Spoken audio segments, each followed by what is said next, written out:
11장 1절 읽습니다. 시작. 속이는 저울은 여호와께서 미워하시나 공평한 저울 주는 기뻐하시느니라. 잠언 11장 1절 말씀이었습니다.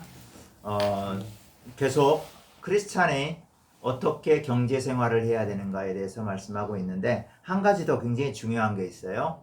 지난번에는 지계석으로 옮기지 마라. 이것은 지계석으로 옮기지 마라. 이거는 사실 보통 민간인들, 일반 사람들이 가장 많이 들어야 할 말이에요. 왜냐하면 보통 사람들이 다 자기의 자기의 땅을 가지고 있는데 그 땅을 구분하는 그 경계석 혹은 지계석을 옮기지 말라. 그래서 결국 다른 사람의 땅을 빼앗지 말라는 거고, 오늘 말씀하는 공평한 저울추를 사용하라. 여기 보면 속이는 저울은, 그 다음에 공평한 추는이 나오죠. 이것은 특별히 상거래를 하는 비즈니스, 그러니까 쉬운 말로 하면 시장에서 물건 사고 팔고 하는 가운데 이루어지는 겁니다. 오늘날로 적용해 보면 모든 비즈니스에 아주 직접적으로 적용이 되는 말씀이죠. 여기서 보면 속이는 저울은 여호와께서 미워하시나 공평한 추는 그가 기뻐하시느니라, 그렇게 말씀하고 있어요.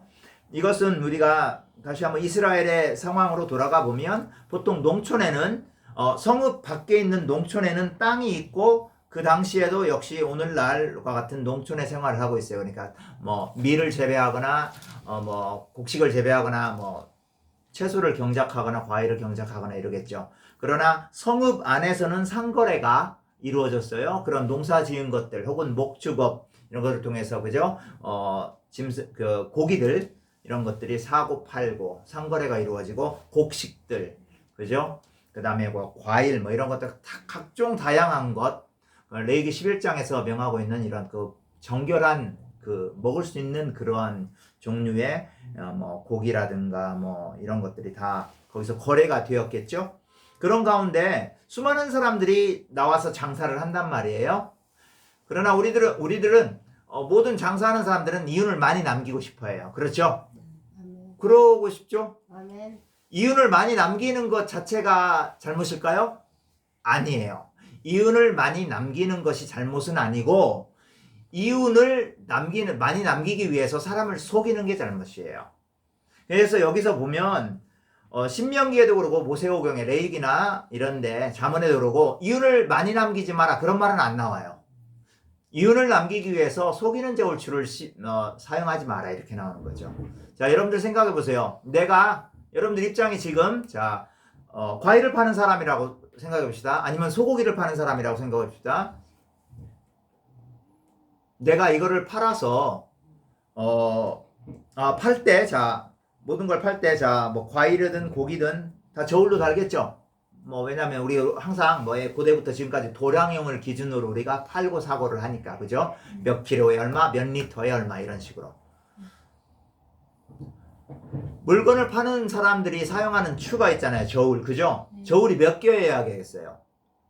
한 가지만 사용해야 되겠죠? 그죠? 이 말은 뭐냐면, 한 가지만 사용한다는 것은 뭐냐면 사고 파는 데 있어서 부정을 저지르지 않는다는 거예요. 그런데 여기서 보면 속이는 저울추라고 했단 말이에요. 그럼 속이는 저울추가 뭘까요?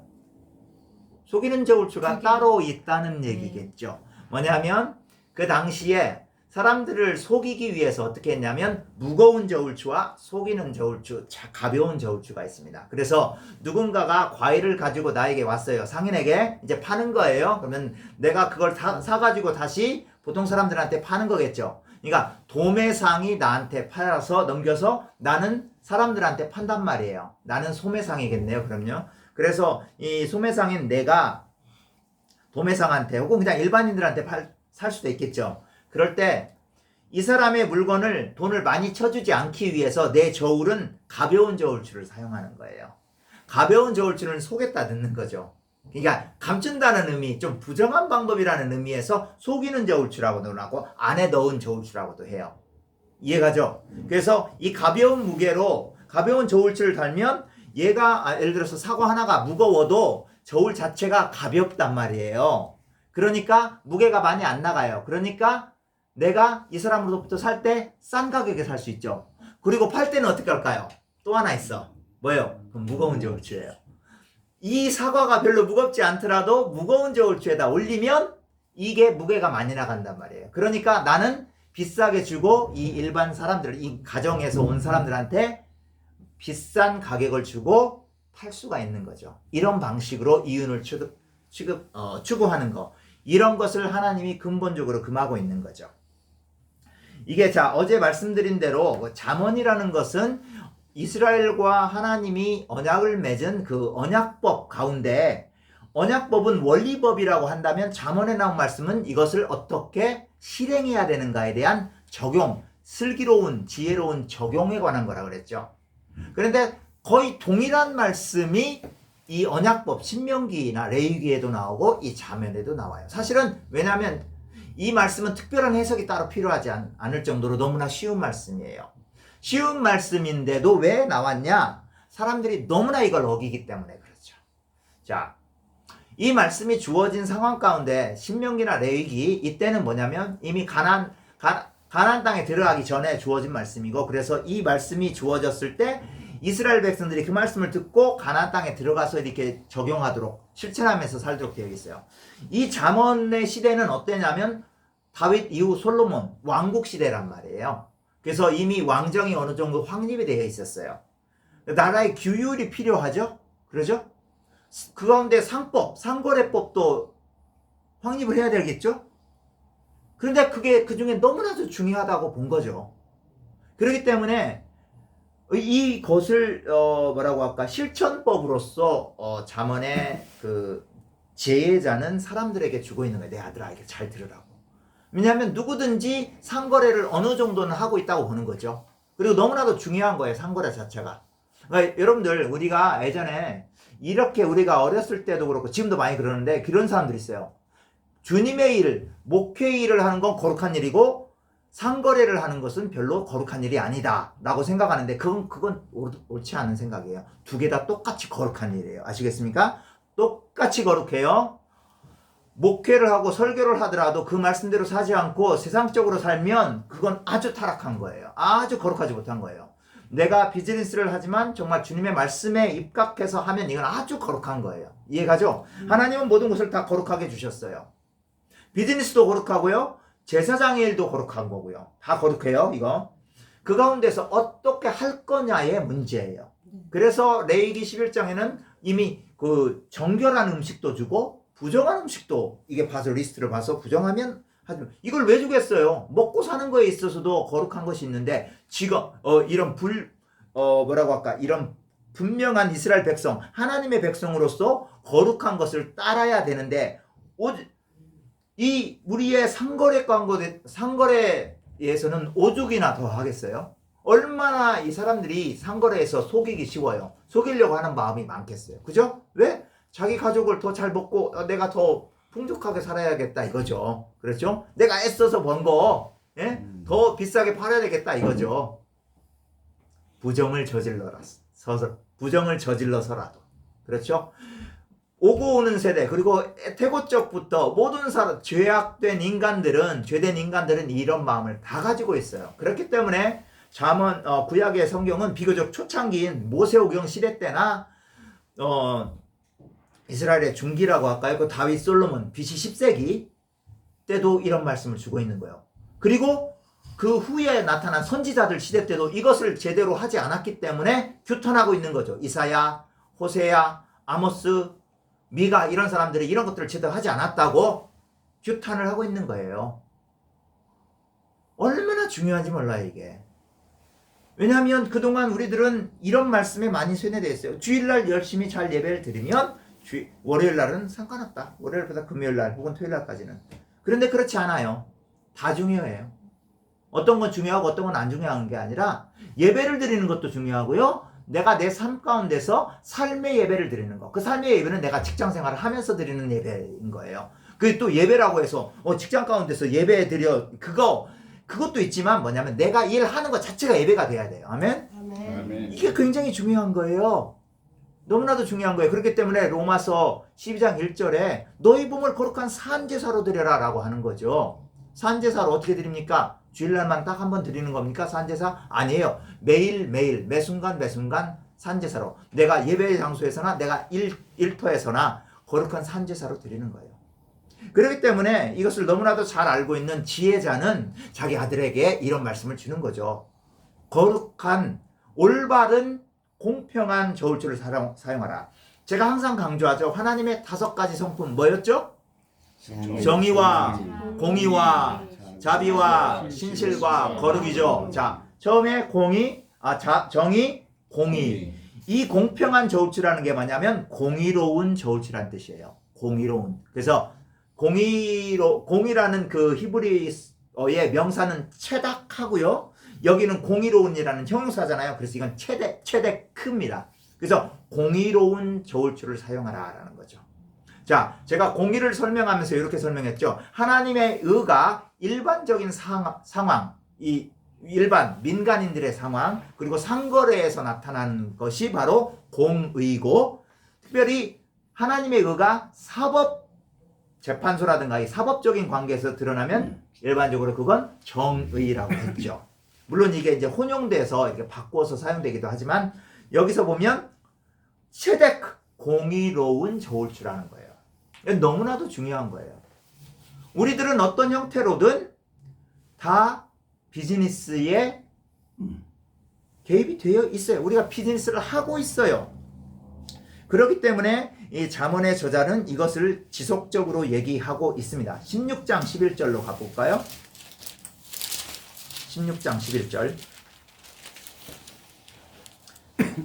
자, 시작. 공평한 저울과 접시 저울은 여호와의 것이요 주머니 속의 저울추도 다 그가 지은 것이니라. 주머니 속의 저울추가 속이려고 하는 저울추 하나 또 있다는 그거예요.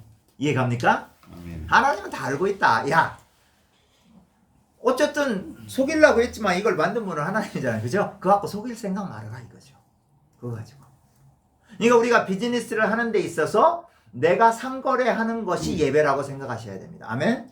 아멘. 왜냐하면 하나님은 우리를 받으실 때 네가 예배를 잘 드리는구나 그래서만 받는 게 아니라 다 지켜봐요.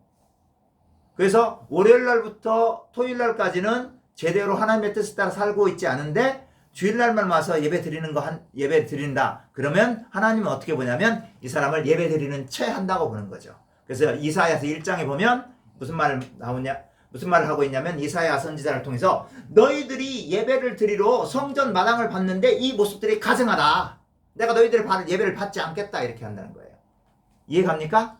내가 아무리 주일날 예배를 거룩하게 드린다 할지라도 내 삶이 내 삶에서 내 비즈니스 가운데서 내 가정 가운데서 하나님의 뜻을 따라 살지 않는 한 우리들의 예배는 받아들여지지 않습니다. 절대로 받아들이지 않습니다. 행여나 아닙니다. 어떤 다른 사람들이 와가지고 어떤 다른 분들이 이거 그래도 됩니다 라고 한다면 그 사람은 다 거짓이에요. 이거는 분명히 거짓이에요. 그거는 그런 사람들을 일컬어 에스겔서 13장에 거짓 선지자, 거짓 여선지자라고 얘기하고 있는 거예요. 그래서 마태복음 7장에서도 얘기하고 있는 거죠. 나더러 주여 주여 하는 자마다 다 천국에 들어갈 것이 아니라 다만 하나님 아버지의 뜻대로 행하는 자들.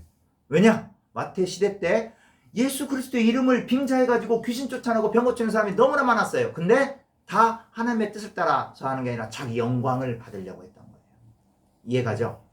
이와 마찬가지로 내가 주님을 믿는다고 하는데 비즈니스는 아주 엉망으로 해. 세상 사람들하고 똑같이 해. 이러면 절대 안 돼요. 그래서 우리가 이제 가끔 이런 딜레마에 부딪혀요. 그러면 우리가 돈을 못 벌지 않습니까? 그러면 우리들의 물론 자본주의에서 비즈니스를 하는 목적은 이윤 추구이지만 우리는 그 전에 전제가 있어야 돼요. 무슨 전제해야 되냐면 하나님의 뜻을 따라 비즈니스 하다 망하면 그냥 망하리라. 아멘? 이거 전제되지 않으면 자꾸 사람들은 생존하기 위해서 권모와 술수와 부정한 방법을 사용하기 시작합니다.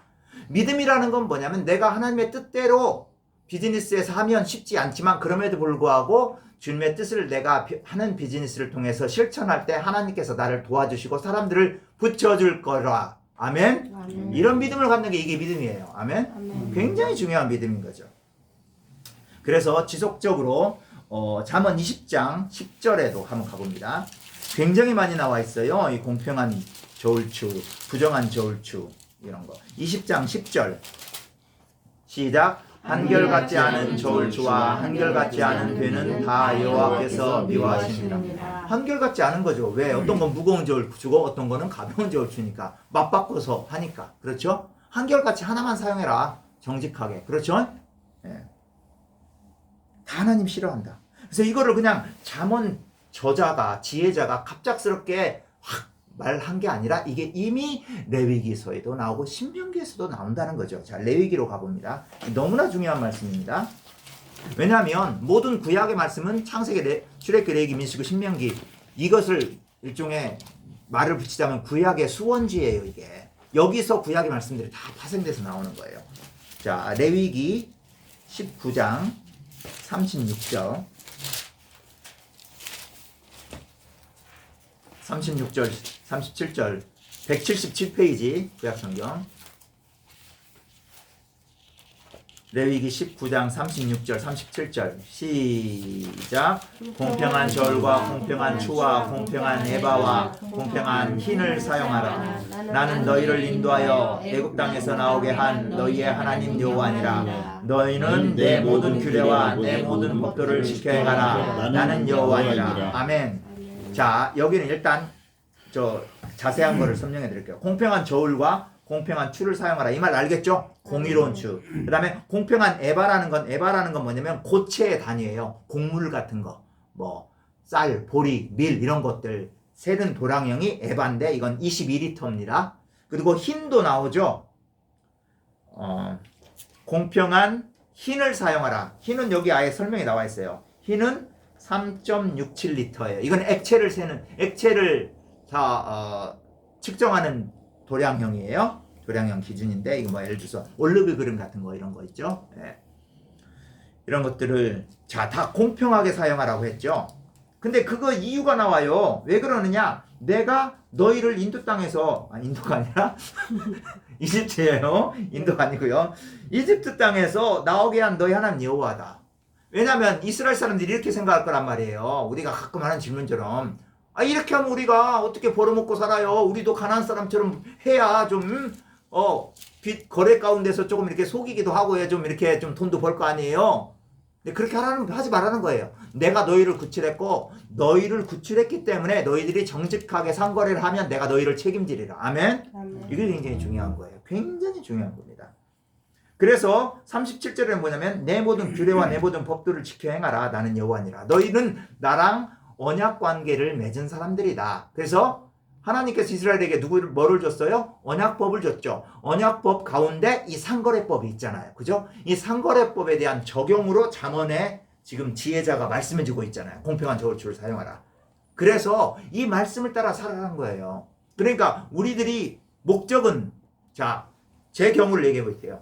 저의 목적은 선교지에서 어마어마하게 선교를 확장해가지고 크게 하는 게 아니에요. 그게 아니에요. 절대적으로 수량적으로 많아지는 게 아니에요. 정말 나 자신이 먼저 예수 그리스도처럼 살아가고 내가 가르치는 사람들, 내가 가르치는 교인들이 그렇게 되도록 열심히 가르치고 헌신적으로 말씀 가르치고 선포하고 또 기도하고 이렇게 하는 거예요. 교회를 몇 개 짓고 이게 중요한 거 아니에요. 절대로. 여러분들도 마찬가지예요.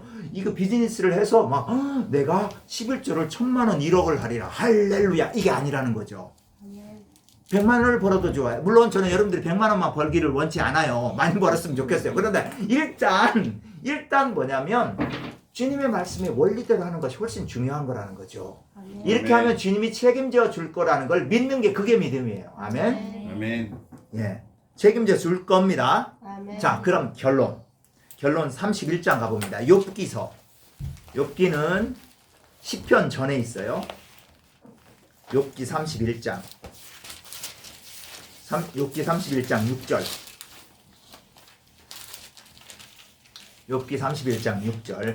구약성경 790페이지. 시작. 하나님께서 나를 공평한 저울에 달아보시고 그가 나의 온전함을 아시기를 바라노라. 뭐라고 나와요? 하나님께서 나를 공평한 저울추에 달아보신대요. 하나님께서요. 예수님이 다시 오시면요. 예수님 혹은 하나님께서 우리를 다 달아보실 겁니다. 무섭지 않나요? 전 두려워요, 사실. 그 두려움이 있는 자들이 믿음 있는 자들이에요. 두려워하셔야 돼요. 이 공평한 저울추를 사용하지 않으면 하나님이 우리를 달아보신다고요. 그죠? 이것에 대한 구약 역사의 구체적인 예가 있습니다. 다니엘서로 갑니다. 다니엘서 6장 27절. 이사야, 에레미야, 에스겔, 다니엘. 다니엘서 6장 27절.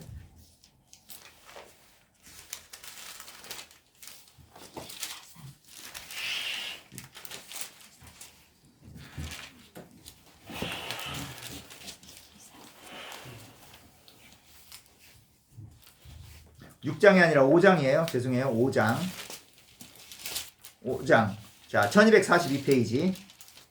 읽어봅니다. 시작. 데겔은 왕을 저울에 달아보니 부족함이 보였다 하미요. 하나님께서 다니엘 선지자를 통해서 해석하게 해주신 말씀이에요. 바벨론 왕 벨사살이 맘대로 했어요. 하나님 뭐 자기가 신이라고 하면서 잔치를 벌이면서, 그죠? 그래서 근데 그 잔치 가운데 잔치의 벽에, 궁궐의 벽에 딱 써있어요. 메네 데겔 우바르시니라, 이 말이 나왔어요. 그래서 데겔이란 말이 뭐냐면 하나님이 벨사살 왕을 저울 달아보니까 부족했다. 이 말은 뭐예요? 부정했다 이거죠.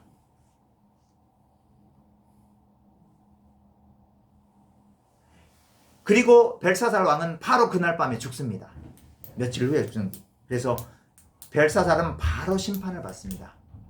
자, 이거는 굉장히 우리가 우리의 삶을 하나님 앞에 올바른 하나님의 성품인 정의와 공의를 따라서 살지 않을 때 우리가 하나님이 우리를 달아보시고 거기서 부족하면 우리를 가차없이 심판하신다는 거. 무서운 말씀입니다. 무섭기도 하고 두렵기도 하고 한편으로 감사한 말씀이죠. 그래서 우리가 탐심을 지속적으로 제어하고 컨트롤할 수 있도록 이런 말씀을 주시니까. 그죠? 여러분들 비즈니스의 삶 가운데서 지속적으로 우리들은 우리 안에서 탐심이 계속 일어납니다.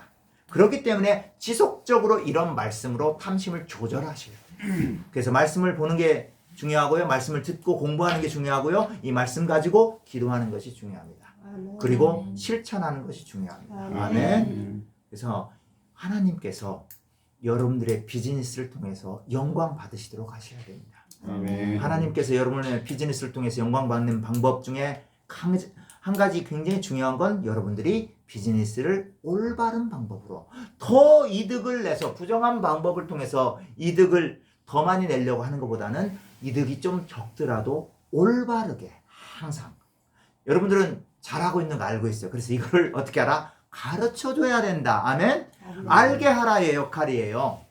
여러분들이 부정을 저질러서 제가 이거 하지 마라고 얘기하는 게 아니고 그걸 알게 하고 가르쳐줘야 돼요. 다른 사람들한테. 그래서 예수 그리스도의 진리가 하나님의 성품이 이 비즈니스를 통해서 여러분들을 통해서 그들을 통해서도 드러나도록 하셔야 돼요. 아멘? 이것이 바로 하나님께서 오늘 우리에게 주시는 말씀입니다. 다 같이 기도하겠습니다.